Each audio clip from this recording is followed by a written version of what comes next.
శ్రోతలకు, మిత్రులకు, శ్రేయోభిలాషులకు పేరు పేరున నమస్కరిస్తూ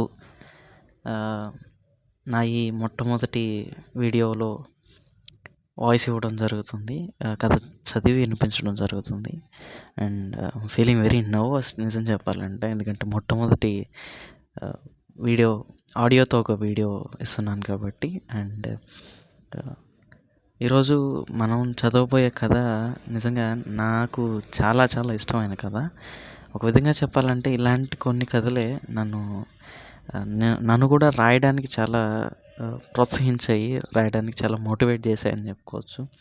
ఇలాంటి కథల కోసం ప్రతి ఆదివారం కోసం కాచి కూర్చునేవాడిని. మ్యాగజైన్ వచ్చేదన్నమాట ఇంటికి అట్లా చిన్నప్పుడు. సో ఆ సమయంలో నేను చిన్నగా ఉన్నప్పుడు నేను చదివి నాకు ఇప్పటికీ గుర్తుండిపోయిన కథ ఈ కథ. చాలా చాలా మంచి కథ. అండ్ మీరు చాలా ఎంజాయ్ చేస్తారు ఈ కథ వినేటప్పుడు కూడా. ఇక కథలోకి వెళ్దాం. కథ వచ్చేసేపాటికి వేప చెట్టు. ఇది ఒక అనువాద కథ అండి. కథ పేరు వేప చెట్టు. ఇక కథలోకి వెళ్దాం. ఆ ఇల్లు నేను ఎవరికి ఇవ్వను నాయనా. ఆ ఇంటి కోసం నువ్వెందుకు ఇంత పట్టు కూర్చున్నావో నాకు అర్థం కావడం లేదు. నువ్వు పట్టణంలో ఉంటున్నావు. ఆ ఇల్లు నీకు ఏ విధంగానూ ఉపయోగపడడం లేదు. నువ్వు ఆ ఇంట్లో ఉండడానికి వెళ్ళడం లేదు. వెళ్ళినా నీ చిన్నాన్న నిన్ను మనశ్శాంతిగా ఉండనివ్వడు. ఒకవేళ నీ తల్లిదండ్రులు బతికి ఉంటే ఆ మాట వేరు. మట్టితో కట్టిన ఆ ఇల్లు కొద్ది రోజుల్లోనే శిథిలమైపోతుంది. అలా కాకుండా కనీసం మీ చిన్నాన్నకైనా ఇస్తే మంచిది కదా. కొంత సొమ్మైనా దొరుకుతుంది. దాంతోపాటు ఈ కలహాలు, క్లేశాలు సమసిపోతాయి. మా మావయ్య నాకు నచ్చజెప్తూ అన్నాడు. మావయ్య, నేను నా తండ్రి ఇంటిని ఇతరులకు ఎందుకు ఇవ్వాలి? కోపంగా అన్నాను. సరేనయ్యా, నీ ఇష్టం. చెప్పటం నా బాధ్యత. అయినా నీకెన్నో సమస్యలున్నాయి. పాపం నీ భార్య ఎప్పుడూ అనారోగ్యంతో ఉంటుంది. ఈ మధ్య నీ ఆరోగ్యము బాగుండడం లేదు. ఈ జంజాటంలో నువ్వు పడకపోవటమే మంచిది. నా భుజాలపైన చేతులు వేస్తూ అన్నాడు మామయ్య. నేను మాట్లాడకుండా బయలుదేరాను. ఓ ఇంటి కోసం నేను ఎందుకింత పట్టుపడుతున్నాను? ఆ ఇంటిలో ఏ ప్రపంచం ఉందని తాను మొండి పట్టుపడుతున్నాడు? ఈ ప్రశ్నలన్నిటికీ జవాబుగా నా కళ్ళ ముందు దట్టంగా పెరిగిన వేప చెట్టు కదిలింది. చాలా సంవత్సరాల తర్వాత గ్రామానికి పోతున్నాను. నాన్నగారు చనిపోయినప్పుడు వెళ్ళాను. అటు తర్వాత ఎందుకో అక్కడికి వెళ్ళడానికి మనస్కరించలేదు. నా భార్య చాలాసార్లు పదండి షికారుగా వెళ్ళొద్దాం అనేది. అయితే ఏదో నెపం చూపి తోసిపుచ్చేవాడిని. నిజానికి నా మనసు అక్కడే ఉండేది. కానీ అడుగు ముందుకు పడేది కాదు. గతమంతా గుర్తొచ్చి ఎక్కడ బాధపడవలసి వస్తుందోనని భయపడేవాడిని. అక్కడ ముఖ్యమైనది ఏమీ లేదు. గ్రామం ఎలాగూ గ్రామమే. ఎండిపోయిన ప్రాంతం. నది, సరోవరం, పచ్చదనము ఏదీ లేదు. దుమ్ము, ధూళి ఎగురుతూ ఉంటుంది. ధూళికి కూడా ఒక మాయ ఉంటుంది. మా గ్రామం పట్టణం నుంచి దూరంలో ఉంది. మా పొరుగు గ్రామం వరకు బస్సు సౌకర్యం ఉంది. అక్కడి నుంచి 3 కోసలు నడవాలి. గ్రామంలో ప్రవేశించగానే మామయ్య ఇల్లు కనిపిస్తుంది. గ్రామం మధ్యలో మా ఇల్లు ఉంది. నాన్న కట్టించిన ఇల్లు. మట్టి ఇల్లు. 2 గదులు, ఒక వంటిల్లు, పొడవైన వసార, విశాలమైన ముంగిలిలో తులసి కోట. అంతేకాకుండా అంగనం మధ్యలో పచ్చగా దట్టంగా పెరిగిన వేప చెట్టు. ఇంట్లో ఎవరు లేకపోయినా ఆ ఇంటిని ఎలా వదిలిపెట్టగలను? నా తండ్రికి వైద్యం తెలుసు. ఆయన చిన్నప్పుడు గ్రామానికి ఎవరో సాధువు, సన్యాసులు వచ్చేవారని విన్నాను. అంతేకాకుండా మా ఇంట్లోనే వాళ్ళు బస చేసేవారట. నాన్న వాళ్ళకు సేవలు చేసేవారట. వాళ్ళతో ఉంటూ ఒకరోజు ఎవరికీ చెప్పకుండా వాళ్ళతో పాటు ఇల్లు వదిలి వెళ్ళిపోయారట. సుమారు ఆయన 7 ఏళ్ల పాటు వాళ్లతోనే ఉన్నారు. గురువుగారు మరణించిన తర్వాత తిరిగి వచ్చారు. అక్కడ ఉన్నప్పుడు ఆయన వాళ్ళ దగ్గర మూలికలు నూరుతూ మూలికా వైద్యం నేర్చుకున్నారు. ఆ నేర్చుకున్న వైద్యమే ఆయనకు జీవితాంతం ఆసరా అయింది. ఇల్లు కట్టుకున్నారు. కుటుంబానికి సంబంధించిన చిన్న చిన్న బాధ్యతలు నెరవేర్చారు. అదే ఇంట్లో నేను పుట్టాను. నేను ఒక్కడినే సంతానం కావడం వల్ల అల్లారు ముద్దుగా, గారాబంగా పెంచారు. బాల్యంలో నేను చాలా తుంటరివాడిని. రోజు నా మీద ఫిర్యాదులు వచ్చేవి. నాన్నగారు కోప్పడేవారు. బెత్తం పట్టుకొని నా వెంట పడేవారు. నేను వెంటనే వేప చెట్టు ఎక్కేవాడిని. పొద్దుపోయి చీకటి పడినా ఆయన పట్ల ఉన్న భయంతో కిందకి దిగేవాడిని కాను. వేప చెట్టు మీద ఉంటే నాకు భయం వేసేది కాదు. కొట్టనులే, కిందకి దిగు అని నాన్నంటే అప్పుడు నేను కిందకి దిగేవాడిని. ఆ వేప చెట్టు అంటే నాకు ప్రాణం, నా ఊపిరి. ఎన్నెన్నో తీయటి జ్ఞాపకాలు ఆ చెట్టుతో ముడిపడి ఉన్నాయి. ఆ రోజులు మర్చిపోవాలన్నా మర్చిపోలేం. ఇంటి ముంగిట్లో అమ్మ పొయ్యి మీద రొట్టెలు చేసేది. నాన్న వేప చెట్టు కింద మంచం వేసుకొని కూర్చునేవారు. నేను నా గోళ్ళతో ఆయన వీపు గోకుతూ ఉండేవాడిని. ఆయన నా రోజువారీ వివరాలు అడిగేవారు. అన్నీ చెప్పేవాడిని. బడిలో ఎవరిని కొట్టాను, మాస్టర్ గారి చేతుల్లో ఎవరికైనా దెబ్బలు పడ్డాయా, రమిలిని ఎలా వేధించాను వగైరా వగైరా. నాన్నగారు మౌనంగా అన్నీ వినేవారు. తిట్టేవారు కాదు. ఇలా చేయకూడదు నాన్న అని మాత్రం అనేవారు. అయితే రమ్లీని వేధించాననే విషయం విని కోపగించుకునేవారు. రమ్లీ ఆయన స్నేహితుడి కూతురు. నా స్నేహితురాలు. ఆమంటే ఆయనకి చాలా ఇష్టం. ఆమె పట్ల ఆయన చాలా శ్రద్ధ వహించేవారు. ఆమె నా పట్ల సదా శ్రద్ధ వహించేది. నేను తనని ఎంతగా వేధించినా నా మీద ఫిర్యాదు చేసేది కాదు. తన ఇంటి నుంచి ఎప్పుడూ ఏదో ఒకటి దాచుకుని తెచ్చి నాకిచ్చేది. నా చేత తినిపించేది. నేను తింటూ ఉంటే తను నా వంకే చూస్తూ ఏదో ఆలోచనలో మునిగేది. వేప చెట్టు కింద మేము ఆడుకునేవాళ్ళం. వేప పుల్లలతో, ఆకులతో, వాటి కాయలతో ఇల్లు కట్టుకునేవాళ్ళం. వాటి బల్లలు, మంచాలు, కుర్చీలు చేసేవాళ్ళం. వాటితో బల్లాలు, కుర్చీలు, మంచాలు చేసేవాళ్ళం. ఆమె ఉట్టుంటేనే వంట చేసేది. నాకు వడ్డించేది. నేను తిన్నట్టు నటించేవాడిని. ఆమె బట్టలు ఉతికేది, ఆరవేసేది, ఇంటి కనుము చిమ్మేది, కోపాన్ని నటించేది. ఒకరోజు ఆమె నా కోసం తినడానికి ఏదో తెచ్చింది.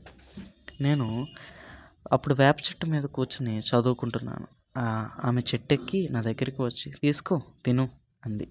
నాకు కోపం వచ్చింది. కాసేపు మౌనంగా ఉండి మళ్ళీ తిను ఎందుకిలా చేస్తావు అంది. నాకు కోపం వచ్చింది. నాకొద్దు పో ఇక్కడి నుంచి అని నా చేతిని పట్టుకున్న ఆమె చేతిని విదిల్చాను. అయితే పట్టుతప్పి ఆమె వేప చెట్టు మీద నుంచి కిందకు జారింది. పడుతూ పడుతూ కెవ్వున కేకపెట్టి స్పృహ తప్పి పడిపోయింది. నేను దిగ్భ్రాంతి చెందాను. ఆమె వేసిన కేకకు ఇంట్లోని వారందరూ కంగారుగా పరిగెత్తుకొచ్చారు. కోలాహలం చెలరేగింది. నాన్నగారు రమ్లీని ఎత్తుకుని ముంగిట్లోకి తీసుకుపోయారు.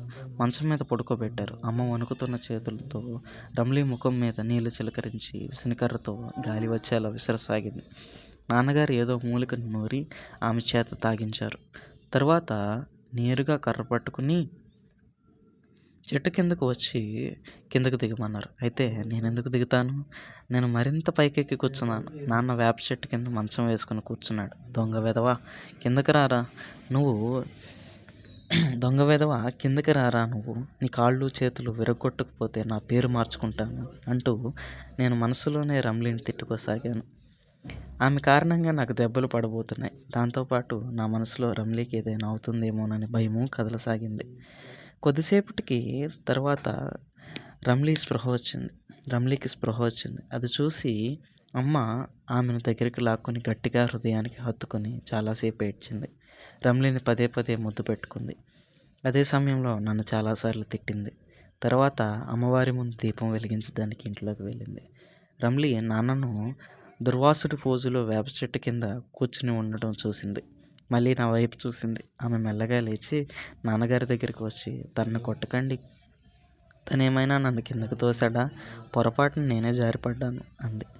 నాన్నగారు ఆమెను ఎత్తుకొని తన ఒడిలో కూర్చోబెట్టుకున్నారు. ఇంతలో అమ్మ లోపల నుంచి వచ్చింది. చూసారా రమ్లీ ఎంత తెలివైనదో, తనను నేను దగ్గర పెట్టుకుంటాను అంది.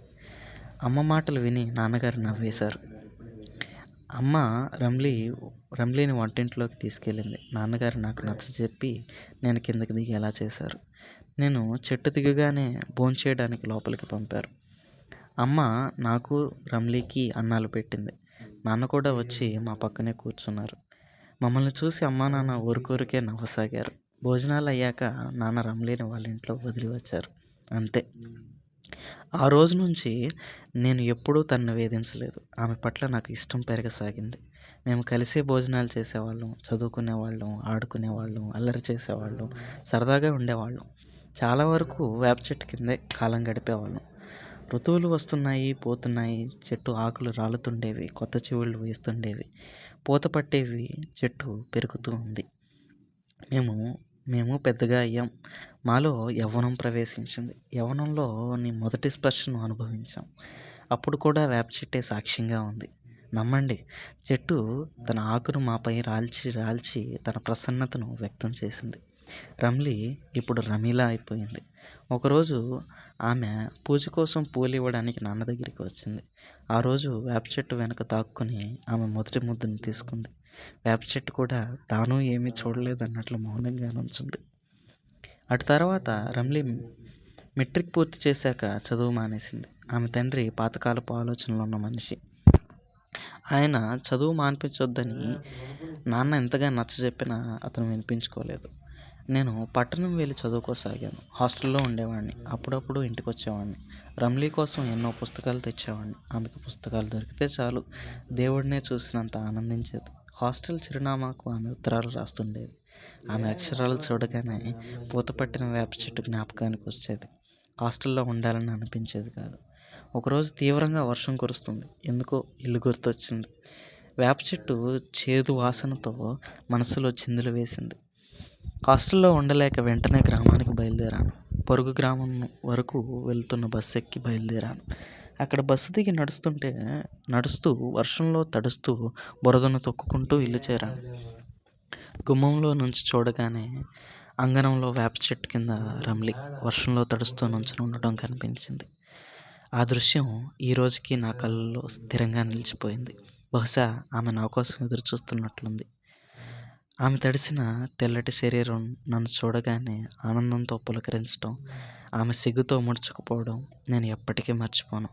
ఆమె ఇంట్లోకి పరుగు తీసింది. నేను వసారాలోకి వచ్చేసరికి ఆమె తువ్వాళ్ళు పొడిబట్టతో తిరిగి వచ్చింది. తువ్వాలు పొడిబట్ట తీసుకొని నేను లోపలికి వెళ్ళి ఒళ్ళు తుడుచుకున్నాను. దుస్తులు మార్చుకున్నాను. అంతలో రమ్లి చాయ్ చేసుకొని తీసుకొచ్చింది. నేను మంచం మీద కూర్చుని చాయ్ తాగాను. ఆమె కప్పు సాసర్ లోపలికి తీసుకుని వెళ్ళింది. ఈ మధ్యలో ఆమె నేను చాయ్ తాగుతున్నంతసేపు మౌనంగా తదేకంగా కళ్ళార్పకుండా నన్నే చూస్తూ ఉంది. చీకటి పడుతూ ఉంది. ఆమె దీపం వెలిగించింది.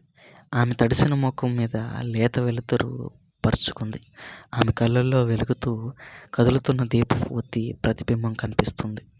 అమ్మా నాన్న ఎక్కడికి పోయారు అడిగాను. ఇంత ఆలస్యంగా వాళ్ళు గుర్తొచ్చారా? ఆమె అల్లరిగా నవ్వుతూ అడిగింది. నేను సంకోచంతో తల వంచాను. అత్తయ్యకు జబ్బు చేసింది. ఆమెను చూడ్డానికి వెళ్ళారు. రేపు సాయంత్రం వస్తారు అంది రమ్లి. నువ్వు ఒంటరిగా ఇక్కడేం చేస్తున్నావు? ఊరికే ఇలాగే వచ్చి వేప చెట్టు కింద నుంచున్నాను. నన్ను ఇంటిని చూసుకోమని చెప్పి వెళ్ళారు అంది. నా కోసం ఎదురు చూస్తున్నావా? నేను ఆమె దగ్గరికి వెళ్ళాను. లేదు, నేనెందుకు ఎదురు చూస్తాను? నాకు చాలా పనులున్నాయి అంటూ ఆమె నవ్వింది. నేను మౌనం వహించాను. దాంతో రమ్లి, నీకోసం ఎదురు చూస్తున్నాను. ఈరోజు వర్షంలో వేప చెట్టు కూడా సంతోషంగా ఉంది. గాలి అలలు వీస్తున్నాయి. నువ్వు గుర్తుకు వచ్చావు. ఈ సమయంలో నువ్వు వస్తే ఎంత బాగుంటుందని ఆలోచిస్తూ ఉండిపోయాను. వేప చెట్టు కింద అలాగే నిలబడి నీకోసం ఎదురు చూస్తుండిపోయాను అంటూ నా దగ్గరికి వచ్చేసింది. నేను ఆమెను దగ్గరికి లాక్కుని ముద్దు పెట్టుకున్నాను.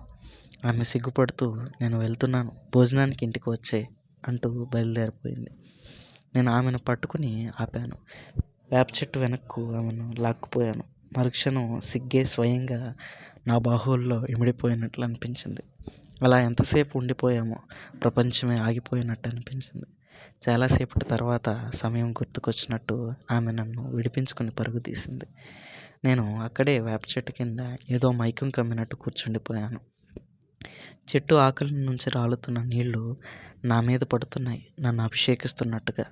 చాలాసేపటి వరకు అటు తర్వాత హాస్టల్లో ఉంటూ నేను పూర్తిగా మనసు పెట్టి కష్టపడి చదువు పూర్తి చేయాలని ప్రమాణం చేసుకున్నాను. తర్వాత మంచి ఉద్యోగం సంపాదించి రమ్లీని నా జీవిత భాగస్వామిగా చేసుకోవాలని కలలు కన్నాను. అదే కోరికతో కష్టపడి చదవసాగాను. ఒకరోజు నాకు ఆమె నుంచి ఉత్తరం వచ్చింది. అందులో, ప్రియమైన, నేను 2-3 రోజుల్లో పరాయిదాన్ని అవుతున్నాను. తడి భూమిలో మౌనంగా విత్తనం నాటినా అది మొలకెత్తడంతో జగానికంతా తెలిసిపోయింది. మీ తల్లిదండ్రులు వచ్చి నా తల్లిదండ్రులను ఎంత బతిమలాడినా అర్థించినా నేను ఉత్తరం పూర్తిగా చదవలేకపోయాను. వెంటనే గ్రామానికి బయలుదేరాను. గ్రామ పొలిమేరలోనే పెళ్లి కొడుకు ఊరేగింపు, ఎడ్ల బండ్లు వస్తూ కనిపించాయి. ఎద్దు బండిలో కూర్చుని తను సిగ్గును కొద్ది క్షణాల పాటు మర్చిపోయిన రమ్లి నా వైపు కళ్ళెత్తి చూసింది. ఆమె ఏడ్చి వాచి ఉబ్బిన కళ్ళల్లో నుంచి నీళ్లు రాలుతున్నాయి. రోడ్డుకు ఒకవైపు నిలబడి ఆమె కనిపిస్తున్నంతసేపు చూస్తుండిపోయాను. మెల్లమెల్లగా ఒక్కొక్కటిగా ఎడ్ల బండ్లు కనుమరుగయ్యాయి. నేను ఒక భూతంలా ఆలోచిస్తూ నిల్చుండిపోయాను. దీన్ని ఎలా అంగీకరించను? నా దగ్గరికి ఎందుకు పరిగెత్తుకుంటూ రాలేదు?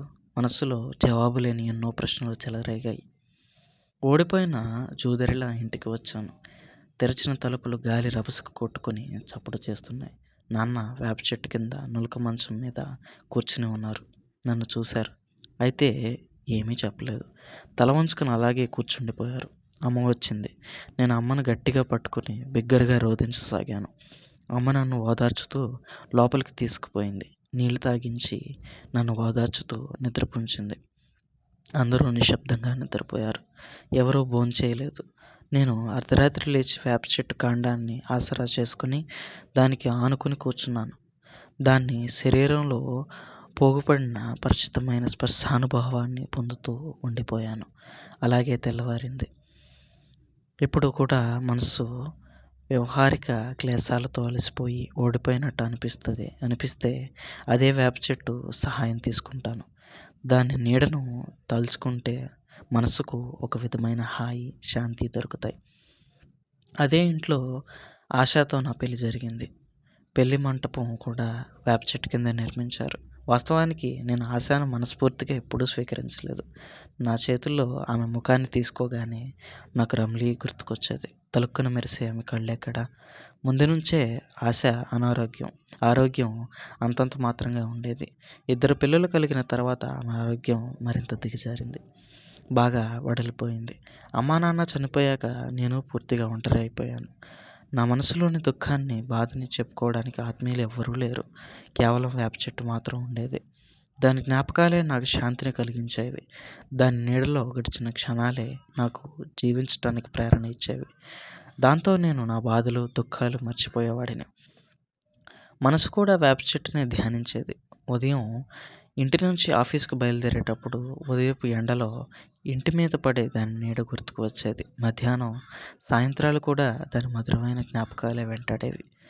ఆ వేప చెట్టు ఉన్న ఇంటిని మావయ్య చిన్నాన్నకి ఇచ్చేయమని చెప్తుండేవాడు డబ్బులు వస్తాయని. అయితే నాకు డబ్బు వద్దు. దారిలో పిన్ని కనిపించింది. నన్ను నేరుగా ఆమె ఇంటికి తీసుకెళ్ళింది. నిజానికి నేరుగా మా ఇంటికి వెళ్ళాలనుకున్నాను. కానీ ఆమె ఒప్పుకోలేదు. చిన్నాన్న ఇంటి దగ్గర లేడు. పిన్ని చాయ్ చేసింది. చాయ్ తాగి నేను కాస్త ఇంటి దగ్గరికి వెళ్ళొస్తాను అన్నాను. ఇంటికి పోయి ఏం చేస్తావు? చాలా కాలంగా ఆ ఇంటిని శుభ్రం కూడా చేయనేలేదు అంది పిన్ని. వేప చెట్టు కింద కూర్చుంటాను. అయితే వేప చెట్టుని మీ నాన్న నరికించాడు. డబ్బు అవసరం ఉండింది. అందుకే. నరికించాడా? నమ్మండి. ఆ మాట వినగానే నా చెవుల్లో ఎవరో కరిగించిన సీసం పోసినట్టు అనిపించింది. నా శరీరం ముడుచుకుపోతుంది. గజగజ వణుకుతూ పిలపిలమంటూ చప్పుడు చేస్తూ పడిపోతున్న వేప చెట్టు ఆర్తనాదం వినిపించింది. కూలిపోతున్న దాని శరీరం కింద నేను అణిగిపోయినట్లు అనిపించింది. చీకట్లో కళ్ళల్లో చీకటి కమ్ముకుంది. కాళ్ళ కింద భూమి గిర్రున తిరుగుతున్నట్లు అనిపించింది. నా రోమాళ్ళు నిప్పంటుకున్నట్టు బగబగమని మండసాగాయి. ఈ మనుషులు నా గతాన్ని ఒక్క దెబ్బతో లేకుండా చేశారు. నా మూలాలను మట్టిలో నుంచి పెళ్లగించారు. ఆ వేప చెట్టుతో పెనవేసుకున్న నా ఒక్కొక్క జ్ఞాపకం గాయపడింది, రక్తసిద్ధమైంది. ఒక భరించరాని చేదు అనుభవం నా అస్తిత్వంలో చేరుకుంది. దుఃఖంతో నా గొంతు పూడుకుపోయింది. మావయ్య, నాకు ఇల్లు అవసరం లేదని చిన్నాన్నతో చెప్పు మావయ్య. అలాగే నాకు డబ్బు కూడా వద్దని చెప్పు. అంతా ఆయనకే వదిలేస్తున్నాను. చాలా కష్టంగా ఆ మాటలు నా నోటి నుండి వెలువడ్డాయి. తడబడుతున్న అడుగులతో నేను అక్కడి నుంచి కదిలాను. మావయ్య, పిన్ని నన్ను ఆపటానికి ప్రయత్నించసాగారు. ఏదో చెప్పాలని, ఏదో అడగాలని ప్రయత్నించసాగారు. అయితే నేను ఆగలేదు, మాట్లాడలేదు. మరమనిషిలా అడుగులు వేస్తున్నాను. మావయ్య నా వెనకే అడుగులు వేస్తున్నాడు. నా మనసులో ప్రళయం. వేప చెట్టు, వేప చెట్టు, వేప చెట్టు. చెవులకు గాలిలో ఏమీ వినిపించడం లేదు. గాలి కూడా బహుశా శోకగీతాన్ని ఆలపిస్తూ ఉంది. సో ఇది గైస్ ఈరోజు స్టోరీ. నేను చదివిన మొట్టమొదటి స్టోరీ అనమాట. అండ్ ఇక స్టోరీ రైటర్స్ విషయానికి వచ్చేసేపాటికి ఇది ఒక గుజరాతీ మూలం నుంచి తీసుకున్నారు. Deepak Rawal is original author of the story, original writer of the story. And దాన్ని రంగనాథ రామచంద్రరావు గారు అనువదించిన తెలుగులో. నిజంగా ఈ కథ చదువుతున్నంతసేపు ఒక విధమైనటువంటి అనుభవంలోకి మనల్ని తీసుకెళ్తుంది. చాలా ఉంటుంది. అండ్ ఒక చేదు అనుభవాన్ని కూడా మిగిల్చేస్తుంటుంది. ఇలాంటి గొప్ప కథలు మరెన్నో మీకోసం నేను ఇవ్వడానికి చాలా కుతూహలపడుతున్నాను. ఇవ్వడానికి రెడీగా కూడా ఉన్నాను. అండ్ థ్యాంక్ యూ గైస్ ఇలా